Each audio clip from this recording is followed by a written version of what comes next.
നമസ്കാരം. ആസാദിയുടെ global news ഡെസ്കിലേക്ക് എല്ലാ മാന്യ പ്രേക്ഷകരെയും സ്വാഗതം ചെയ്യുകയാണ്.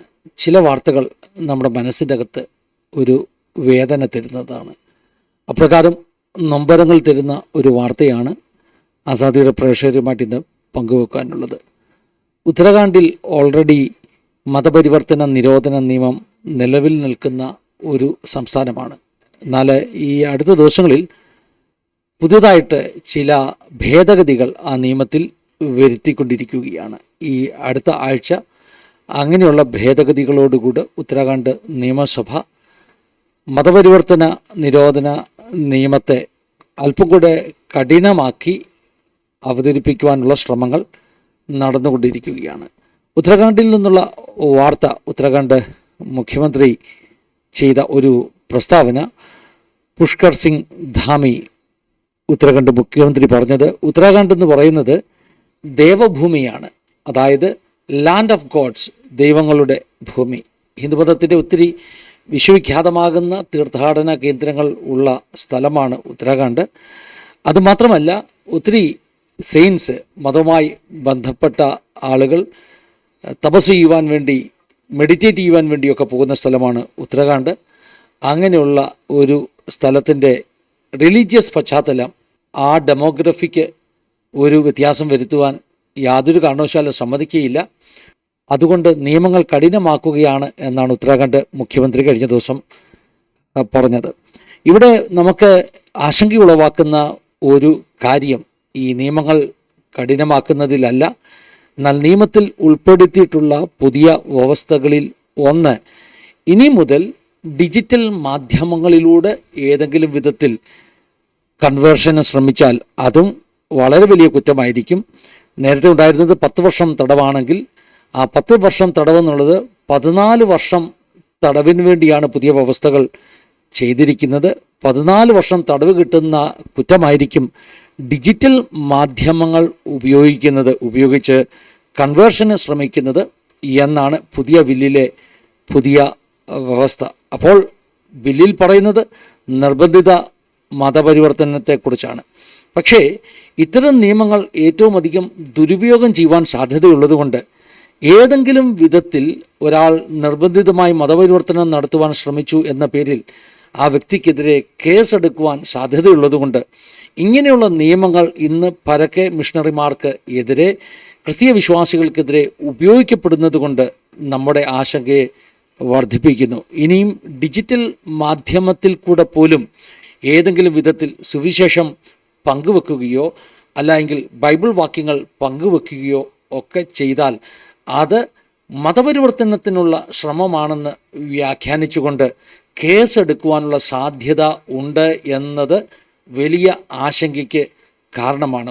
ഉത്തരാഖണ്ഡ് സർക്കാരാണ് ഈ നിയമ ഭേദഗതി നടപ്പാക്കുവാൻ ശ്രമിക്കുന്നത്. പുതിയ ഭേദഗതി അനുസരിച്ച് നിർബന്ധിത മതപരിവർത്തനത്തിൻ്റെ ഭാഗമായി 14 വർഷം തടവ്, അത് 20 വർഷം വരെ വേണമെങ്കിൽ തടവ് ശിക്ഷ വിധിക്കുവാൻ കഴിയും. അതുപോലെ പിഴവിൻ്റെ ആ ഒരു തുക വർദ്ധിപ്പിക്കുക ഇത്യാദി കാര്യങ്ങളാണ് ചെയ്തിരിക്കുന്നത്. മാത്രമല്ല, ഒരു ഡിസ്ട്രിക്ട് മജിസ്ട്രേറ്റിന് ഈ ഒരു പ്രത്യേക വിഷയത്തിൽ, അതായത് മതപരിവർത്തനം നടത്തി എന്ന് ആരോപിച്ച് ആരെയും വാറണ്ട് ഇല്ലാതെ അറസ്റ്റ് ചെയ്യാനുള്ള പുതിയ വ്യവസ്ഥയും ഈ പറഞ്ഞ നിയമത്തിൽ, പുതിയ ബില്ലിൽ, ഭേദഗതിയിൽ ഉൾപ്പെടുത്തിയിട്ടുണ്ട്.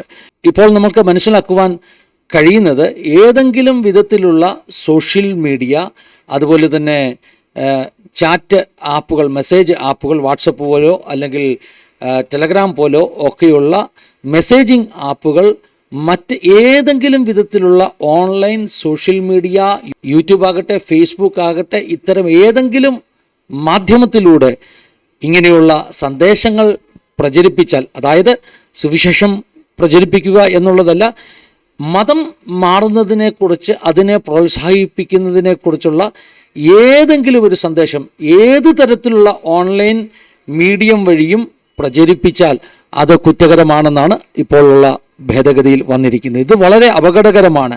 ആരെങ്കിലും ഒരു വാട്സപ്പ് സ്റ്റാറ്റസ് ഇട്ടു എന്ന് ചിന്തിക്കുക, അല്ലെങ്കിൽ ഫേസ്ബുക്കിൽ ഒരു മെസ്സേജ് ഇടുന്നു, ഒരു വേദപുസ്തക വാക്യമിടുന്നു, മറ്റൊരുത്തനിൽ രക്ഷയില്ല, നാം രക്ഷിക്കപ്പെടുവാൻ ആകാശത്തിൻ്റെ കീഴിൽ ഭൂമിക്ക് മീതെ യേശു എന്ന നാമമേ ഉള്ളൂ എന്ന വേദപുസ്തക വാക്യം മെസ്സേജ് ഇട്ട് കഴിഞ്ഞാൽ അത് മതപരിവർത്തനത്തിനുള്ള ശ്രമമാണെന്നും മാത്രമല്ല പുതിയ നിയമ ഭേദഗതി അനുസരിച്ച് മറ്റൊരു മതത്തെക്കാട്ടിലും ഉന്നതമാണ് തങ്ങളുടെ മതം എന്ന് പറയുന്നത് തെറ്റാണ്. നേരത്തെ അങ്ങനെയല്ലായിരുന്നു.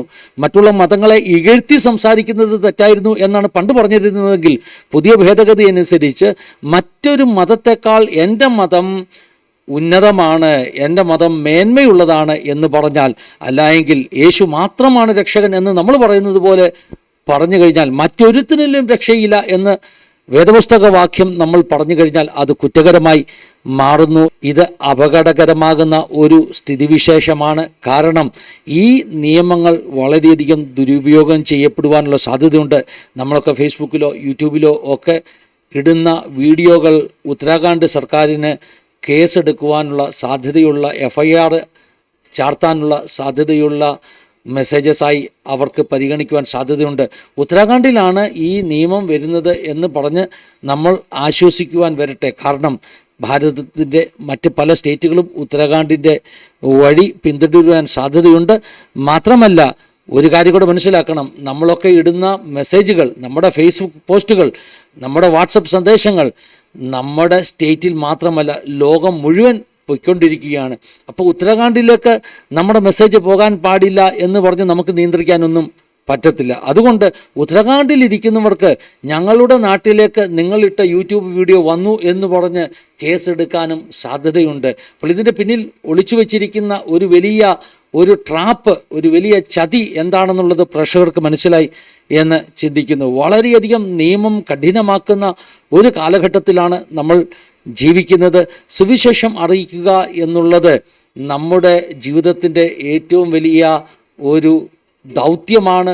അത് നാം എന്തിനു ചെയ്യുന്നു എന്ന് ചോദിച്ചാൽ, യേശുക്രിസ്തു രക്ഷകനാണെന്ന് നാം അറിഞ്ഞ സന്തോഷം മറ്റുള്ളവരിലേക്ക് അവർ ജീവിതത്തിൽ ഒരു പ്രാവശ്യമെങ്കിലും അത് കേൾക്കണമെന്നുള്ള ആഗ്രഹം കൊണ്ട് മാത്രമാണ് നമ്മൾ അത് ചെയ്യുന്നത്. പക്ഷേ ഇത്തരത്തിലുള്ള ആശയങ്ങളുള്ള ഗവൺമെൻറ്റൊക്കെ സുവിശേഷ പ്രവർത്തനങ്ങളെ നിഷേധിക്കുമ്പോൾ ശരിക്കും നമുക്കുള്ള ആ ഒരു അവകാശത്തെയാണ് നിഷേധിക്കുന്നത്. നമ്മളാരും നിർബന്ധിതമായി ആരെയും മതം പരിവർത്തനം ചെയ്യുന്നവരല്ല.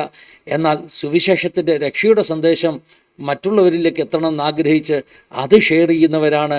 അത് നമ്മുടെ ഒരു ജന്മാവകാശമാണ്. അത് നിഷേധിക്കപ്പെടുന്നു. അത് പറവാൻ ഇനിയും നമുക്ക് ഭയമുണ്ടാകുന്ന സാഹചര്യങ്ങൾ നമുക്ക് ചുറ്റും ഉടലെടുക്കുന്നു എന്നുള്ളത് നമ്മളെ ആശങ്കപ്പെടുത്തുന്നു. പ്രാർത്ഥനയല്ലാതെ മറ്റൊരു മറുവഴി ഇല്ല. നമുക്ക് പ്രാർത്ഥിക്കാം. ദൈവം സ്ഥിതിഗതികളെ ശാന്തമാക്കട്ടെ, സമാധാനം ദേശത്ത് പുലരട്ടെ എന്ന് നമുക്ക് പ്രാർത്ഥിക്കാം.